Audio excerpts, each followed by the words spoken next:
ہم نے ان لوگوں کی اسی طرح آزمائش کی ہے جس طرح باغ والوں کی آزمائش کی تھی جب انہوں نے قسمیں کھا کھا کر کہا کہ صبح ہوتے ہوتے ہم اس کا میوہ توڑ لیں گے اور انشاءاللہ نہ کہا. سو وہ ابھی سو ہی رہے تھے کہ تمہارے پروردگار کی طرف سے راتوں رات اس پر ایک آفت پھر گئی تو وہ ایسا ہو گیا جیسے کٹی ہوئی کھیتی.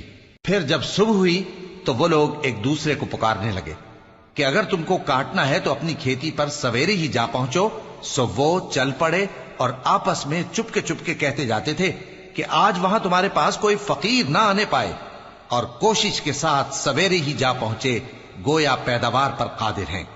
پھر جب انہوں نے باغ کو دیکھا تو ویران، کہنے لگے کہ ہم رستہ بھول گئے ہیں. نہیں بلکہ ہم بے نصیب ہو گئے. ایک جو ان میں سمجھدار تھا بولا، کیا میں نے تم سے نہیں کہا تھا کہ تم تسبیح کیوں نہیں کرتے؟ دوسرے کہنے لگے کہ ہمارا پروردگار پاک ہے، بے شک ہم ہی قصوروار تھے.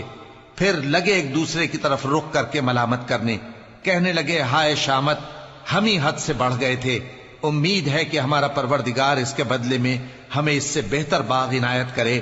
ہم اپنے پروردگار کی طرف رجوع کرتے ہیں. دیکھو عذاب یوں ہوتا ہے اور آخرت کا عذاب سب سے بڑھ کر ہوگا.